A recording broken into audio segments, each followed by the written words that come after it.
एक शख्स को एक लड़की के कत्ल के इल्ज़ाम में फांसी की सज़ा सुना दी गई। पहले लोअर कोर्ट ने सुनाई, फिर हाई कोर्ट ने, फिर सुप्रीम कोर्ट ने। वो लड़की जिसका कत्ल हुआ था उसी लड़के की दोस्त थी और क्राइम सीन से जो सारे सबूत मिले थे वो उस लड़के के ख़िलाफ़ थे। पुलिस ने उसे अरेस्ट किया, सारे सबूत अदालत में पेश किए और वो जो लड़की थी असल में उसी लड़के के दफ्तर में उसके साथ काम किया करती थी। लड़का शादीशुदा था। अब उम्र भी कम और इस उम्र में एक कत्ल और ऊपर से सजाए मौत। लोअर कोर्ट, फिर हाई कोर्ट, फिर सुप्रीम कोर्ट, कहीं से माफ़ी मिली नहीं। फांसी की सज़ा बरकरार रही। कई बरस बीत गए। अक्सर उसकी बीवी जेल में उससे मिलने आया करती। अब जब आखिरी उम्मीदें भी टूट गई कि अब तो फांसी और उसकी मौत के बीच में कोई गुंजाइश ही नहीं बची है, तो फिर हर कोई आने वाले पल का इंतज़ार कर रहा था। फांसी की तारीख भी तय हो गई। ब्लैक वारंट जो है वो साइन हो गया। तारीख मुकर्रर है। अब फांसी 2 दिन बाद होनी है। 2 दिन के बाद होने वाली फांसी से पहले जेलर एक रोज़ उस कैदी के पास जाता है और उससे पूछता है। उसे पहले तो बताता है कि तुम्हारा ब्लैक वारंट साइन हो चुका है, परसों सुबह 5:30 बजे तुम्हें फांसी दी जाएगी। तो मरने से पहले तुम्हारी कोई आखिरी ख्वाहिश हो तो बताओ। अक्सर कैदियों से पूछा जाता है, एक परंपरा है, एक रिवाज है और जो कानूनी या जायज़ तरीके से पूरा किया जा सकता है वो पूरा भी कर देते हैं। जैसे कई कैदी सिगरेट पीने की मांग करते हैं, कई कुछ और मांग करते हैं, कोई किसी से बात करने की बात करता है, कोई किसी को लेटर लिखने की बात करता है, तो सारी चीज़ें पूरी हो जाती हैं। तो इस कैदी से भी पूछा गया कि तुम्हारी कोई आखिरी ख्वाहिश है। जब उसने अपनी आखिरी ख्वाहिश बताई तो जेलर को यकीन नहीं हुआ कि ये क्या बोल रहा है और ये कैसे पूरा करेंगे। उस कैदी ने कहा कि मैं मरने से पहले एक रात अपनी बीवी के साथ अकेले एक कमरे में गुजारना चाहता हूँ। अब अमूमन जिसे सजाए मौत दी जानी है उसे अकेला आप छोड़ नहीं सकते, क्योंकि उस वक्त मौत का खौफ, वो पता नहीं क्या कर ले।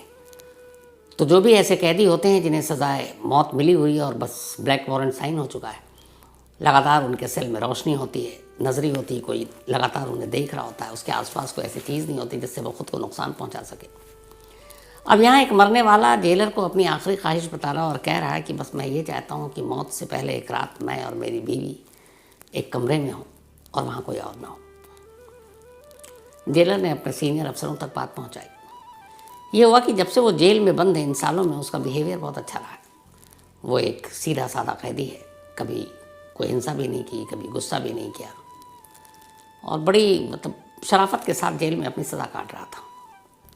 अब बड़ी इमोशनल डिमांड थी उसकी कि मौत से पहले बीवी के साथ एक रात अकेले कमरे में गुजारना है। तो खैर बातचीत हुई, उसके बाद ये तय हुआ कि चलो उसकी इस आखिरी ख्वाहिश को पूरी कर देते हैं। उसे बताया गया कि तुम्हारी आखिरी ख्वाहिश पूरी कर रहे हैं, लेकिन पहले तुम्हारी बीवी तक तुम्हारा पैगाम पहुंचाऊंगा और अगर तुम्हारी बीवी भी राज़ी हो गई तो फिर ठीक है। इसके बाद उस कैदी के घर उसकी बीवी तक मैसेज पहुंचाया गया कि आपका पति जो है वो मौत से पहले एक आखिरी रात आपके साथ गुजारना चाहता है, तो क्या आप इसके लिए तैयार हैं। पत्नी इमोशनल हो जाती है, रोने लगती है, कहती इससे बड़ी बात क्या होगी मेरे लिए कि मौत से पहले मैं आखिरी पल, आखिरी रात अपने पति के साथ गुजार सकूं। 2 दिन बाद फांसी होनी थी, तो जेल ने उससे एक रात पहले की रात को चुनी कि पति और पत्नी को मिलाया जाए। तो पत्नी राजी थी, जेल वाले तैयार हो गए। उसके बाद जेलर के ही कमरे में इंतज़ाम किया गया इन पति पत्नी को रात को ठहराने का। अब ये था कि पति पत्नी है, कोई कैमरा भी नहीं लगा सकते क्योंकि नैतिक आधार पर भी गलत था। पति पत्नी का रिश्ता ऐसा है तो, लेकिन ये भी था कि उन दोनों को तन्हा भी नहीं छोड़ सकते। अगर कुछ हो गया तो फिर पूरा जेल प्रशासन ही सस्पेंड हो जाएगा। तो क्या करें। तो जेलर को आइडिया आया कि चलो कैमरा तो नहीं लगा सकते, एक ऑडियो लेपन लगा देते हैं ताकि अंदर की आवाज़ सुन सकें कि ये दोनों बातें क्या कर रहे हैं। और या अगर वो दोनों कुछ ऐसी हरकत करने वाले हैं, एक दूसरे को नुकसान पहुंचाए, दोनों एक दूसरे के साथ मर जाएं या वो कहे मुझे मार दो, तो फिर फ़ौरन अंदर जाकर और उन्हें ऐसा करने से रोक लिया जाएगा। तो ये आइडिया है कि ठीक है वीडियो कैमरा तो लगाना गलत होगा, पति पत्नी है, तो ऑडियो रिकॉर्डर जो है डिवाइस वो लगा देते हैं ताकि उस कमरे में होने वाली हर बातचीत को सुन सकें। तो उस कमरे में रात होने से पहले वो डिवाइस लगा दिया गया जिससे अंदर की आवाज़ बाहर सुन सकते हैं। और उसके बाद वहाँ जेल के स्टाफ को जेलर उस जगह पर बैठ गए जहाँ उस कमरे में जो भी अब आवाज़ आती उनके कानों तक पहुँचती। तय वक्त पर बीवी जेल पहुँची। बीवी को उस कमरे में ले जाया गया जहाँ वो कैदी था उसका पति, जिसे ठीक उस रात की अगली रात की सुबह फांसी देनी थी। अब पति पत्नी कमरे में है, डिवाइस चालू है, ऑडियो का टेस्ट पहले ही हो चुका था, आवाज़ आ रही है, दोनों अंदर जाते हैं, रोते हैं, फिर एक दूसरे से इधर उधर की बातें, परिवार के बारे में पूछता है, सभी के बारे में। तो शुरुआत के कुछ वक्त यही सारी नॉर्मल बातें होती रही। ये लोग सुनते रहे, इन्हें लगा कि बड़ा इमोशनल है, कुछ ऐसी बात नहीं होगी। लेकिन फिर कुछ देर के बाद अचानक पूरी बातचीत का टॉपिक ही बदल गया। अब जो बातचीत हो रही है उसे बाहर बैठे जेलर और उसके तमाम जो साथी हैं वो जो सुन रहे हैं, और वो एक दूसरे को अजीब नज़रों से देख रहे हैं कि हो क्या रहा है। इधर उधर की बात करने के बाद रात बीवी ने अचानक पहला सवाल किया पति से। उसने कहा, ये बताओ तुमने उस लड़की का कत्ल क्यों किया? तुम्हारा उससे क्या अफेयर था या कुछ और रिश्ता था? तो वो फूट फूट कर रोने लगता है। कहता, मैंने तुमसे पहले भी कहा है कि मैं बेगुनाह हूँ, मैंने कत्ल नहीं किया। किसी ने नहीं सुनी। मैं अदालतों में चीखा, पुलिस वालों से कहा, यहाँ जेल में लगातार बोला। जेलर को भी याद आया, शुरू से कहता था मैं बेकसूर हूँ, बट मेरी बात किसी ने सुनी, इसलिए कि सारे सबूत मेरे ख़िलाफ़ थे। उस रूम के सारे जो फिंगरप्रिंट्स और बाकी निशान थे जहाँ लाश थी वो सब मेरे ही मिले। तो किसी ने सुना नहीं, लेकिन मुझे किसी ने कत्ल करते भी नहीं देखा, कोई चश्मदीद भी नहीं, लेकिन मुझे फंसा दिया गया। तो बीवी ने कहा कि अच्छा पूरी कहानी बताओ कि हुआ क्या था, क्योंकि वो अरेस्ट हो गया। उसके बाद जब जब मौका मिला बहुत कम। बीवी ने कहा कि आज हमारे पास पूरी रात है और शायद ये आखिरी रात है, तो मेरे दिल पर भी कभी कोई बोझ ना हो कि वाकई तुमने ये कत्ल किया, तो कम से कम तुम ज़माने को, कानून को, अदालत को, पुलिस को, जेल को, जो भी बताया, मुझे सच बताओ आखिरी बार, और मैं पूरी धैर्य से सुनूंगी। पति ने कहा ठीक है, मैं तुम्हें पूरी कहानी सुनाता हूँ। फिर पति ने अपनी कहानी सुनाई। उसने कहा, जिस गांव में मैं रहता था वहाँ मेरे साथ मेरा एक दोस्त था। हम दोनों साथ स्कूल में थे, साथ कॉलेज गए, और कॉलेज के बाद इत्तेफाक से हम दोनों ने तय किया कि एक साथ एक ही शहर में जाएंगे नौकरी करने के लिए। तो हम दोनों एक शहर में पहुँचे। वहाँ जाकर हमने नौकरी ढूंढी, और नसीब देखो कि स्कूल और कॉलेज की वो दोस्ती शहर में भी काम आई, और एक ही कंपनी में हम दोनों की नौकरी लग गई। अब हम दोनों एक ही कंपनी में नौकरी कर रहे थे। इत्तेफाक से उसी कंपनी में एक लड़की थी। वो लड़की पता नहीं क्यों मुझसे बहुत, मतलब मुझे मानती थी, पसंद करती थी। जब भी मौका मिलता मुझसे आकर बातें करती, जो मैं घर से खाना बना कर लाता वो टिफ़िन मेरे साथ खाती, अपना टिफ़िन शेयर करती। दिखने में खूबसूरत थी। तो धीरे धीरे हमारी दोस्ती बहुत गहरी हो गई। जो मेरा दोस्त था, जो अब तक हम साथ थे, तो अक्सर हम चूँकि एक ही रूम शेयर करते थे, रेंट पे ले रखा था, एक ही जगह काम करते थे, तो अक्सर वो कहता था कि वो तेरी जो दोस्त है उससे मेरी भी दोस्ती करा दे, वो मुझसे बात नहीं करती, सिर्फ हाय हेलो होती है। तो उसने कहा मैं कैसे दोस्ती करा सकता हूँ, ये तो अपनी अपनी बात होती है। तो उसने कहा नहीं, तू मेरी दोस्ती करा दे। बोला ये मुश्किल है, मैं नहीं करा सकता, तुम खुद बात कर लो। तो बोला धीरे धीरे हमारी दोस्ती बहुत अच्छी थी, लेकिन दोस्ती बहुत साफ़ सुथरी थी, क्योंकि ना उसके दिल में मेरे लिए कोई ऐसा प्यार मोहब्बत वाली बात थी, ना मेरे लिए उसके दिल में। एक कुलीग थी और अच्छी दोस्त थी, और हम सारी बातें शेयर करते थे।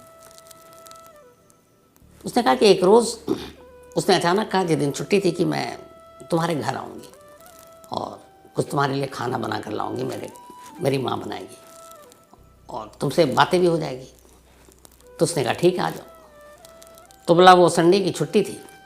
मैंने घर वर साफ़ किया कि भाई वो आ रही है, थोड़ी ये ना देखेगी गंदे तरीके से रह रहे हैं, और मैं सब कुछ तैयारी कर रहा था। इत्तेफाक से वो मेरा दोस्त, उस दिन संडे था, उसको कहीं जाना था, वो चला गया, मैं घर पे अकेले था। तो फिर वो आई। जब वो आई तो फिर कुछ चीज़ें ऐसी थी जो मैं भूल गया था लाना। मैंने उसको कमरे में बिठाया, मैंने कहा मैं आता हूँ, और मैं चला गया। और फिर मैं बाज़ार गया, वहाँ से कुछ लेकर लौटा। तब तक मुझे करीब 45 मिनट हो चुके थे। जब मैं आया तो अंदर देखा कि बेड पर उसकी लाश पड़ी हुई है, चारों तरफ खून है। मैं बदहवास उसके करीब गया, उसको टटोला कि शायद जिंदा हो, सांसें चल रही हो, हॉस्पिटल ले जाऊं, और इसीलिए मैंने उसकी लाश को छुआ, झंझोड़ा, ऐसे पकड़ा, हिलाया, पर उसके अंदर कोई जान नहीं थी। अभी मैं ये सब कर ही रहा था और कुछ समझ ही में नहीं आ रहा था कि मैं आगे क्या करूं। तब तक मेरा दोस्त वही आ गया कमरे में, और वो देखा और वो चीख पड़ा, ये तूने क्या किया। फिर इतनी देर में आस पड़ोस के कुछ लोग उसकी चीख सुनकर आ गए, फिर उनमें से किसी ने पुलिस को फ़ोन कर दिया, फिर पुलिस आ गई। पुलिस आई, उठाकर हॉस्पिटल ले गई, डॉक्टरों ने उसे मुर्दा करार दे रखा था। फिर उसके बाद पूछताछ हुई तो पता चला कि कमरे में मैं था अकेला। तो पुलिस मुझे पूछताछ के लिए पकड़ कर ले गई, मेरे दोस्त को भी ले गई, लेकिन रात होते होते मेरे दोस्त को छोड़ दिया और मुझे गिरफ्तार कर लिया और कहा कि उस कमरे में तुम अकेले थे और तुमने ये कत्ल किया। मैंने कहा कि मैंने नहीं किया। अब उसने कहा मैं भी समझ नहीं पा रहा था कि मेरे पीछे में हुआ क्या उन 45 मिनट में, मुझे आज तक नहीं पता। लेकिन फिर पुलिस आई, उसने सारे फिंगरप्रिंट्स, ये सारी चीज़ें उठाई, तो अब जाहिर सी बात है मैंने लाश को छुआ। उससे पहले वो आई थी, मैंने उसको पानी दिया, उस गिलास पे भी मेरे फिंगरप्रिंट्स, उसके भी, तो सारी चीज़ें मेरे ख़िलाफ़ चली गई और मुझे आज तक पता नहीं कि किया किसने था, लेकिन सारे सबूत मेरे ख़िलाफ़ थे। तो पुलिस ने चार्जशीट दाखिल कर दी, उसके बाद मुझे गिरफ़्तार किया गया, मुकदमा चला, आखिर तक चलता रहा और हर जगह से मैं हार गया। बट मैं तुम्हें सच कहूँ कि मैं बेकसूर हूँ।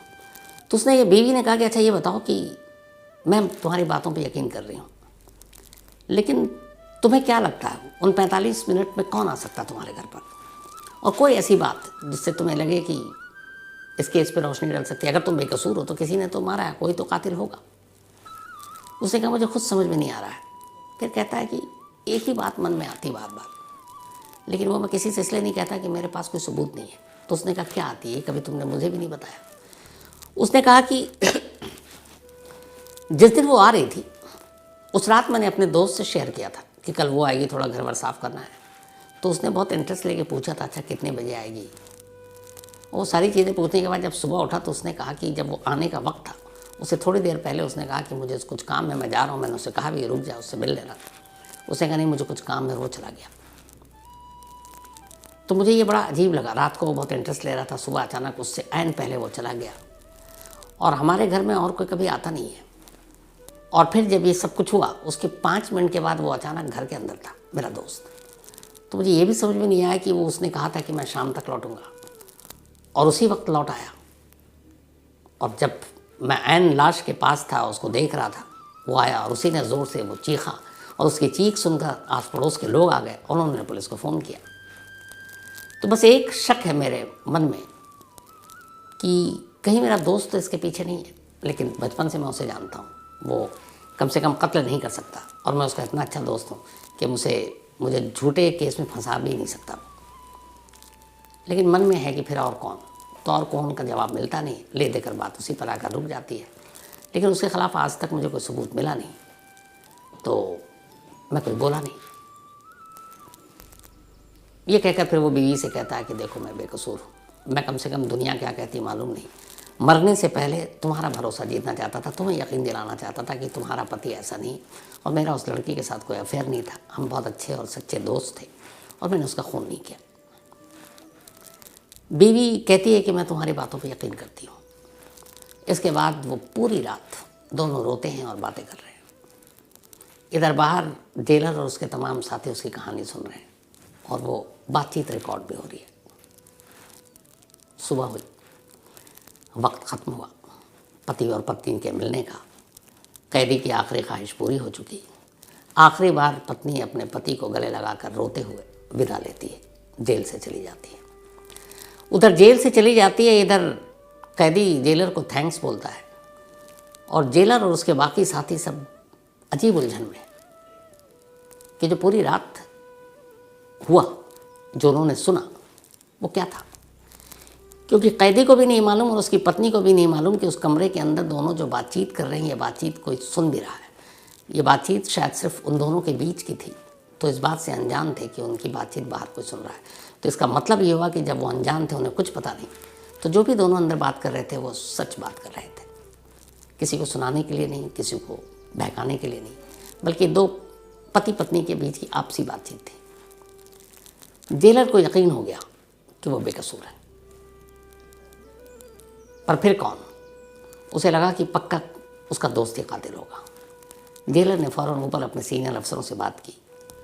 उन्होंने कहा कि अब क्या होगा, सुबह हो गई, आज आखिरी रात है, कल सुबह उसकी फांसी का वक्त है, अब कुछ नहीं कर सकते। वो अपने सीनियर से बोला कि साहब, तमाम गुनहगारों को फांसी हो ठीक है, एक बेकसूर को फांसी हो, ये कम से कम इंसाफ और कानून का भी कत्ल है, हमें कोशिश तो करनी चाहिए, हमारे पास सबूत है कि वो बेकसूर है। फिर ये हुआ कि अच्छा कोशिश करते हैं। इसके बाद वकील के थ्रू अदालत में फ़ौरन इमरजेंसी सुनवाई की अपील की गई और कहा गया कि ऐसी ऐसी एक बात थी, एक कैदी ने आखिरी ख्वाहिश जताई, पत्नी आई, दोनों बंद कमरे में बात कर रहे हैं, इस बात से अनजान कि वहाँ एक ऑडियो रिकॉर्डर रखा हुआ है और उनकी पूरी बातचीत रिकॉर्ड हो गई है और इस बातचीत के हिसाब से वो बेकसूर है।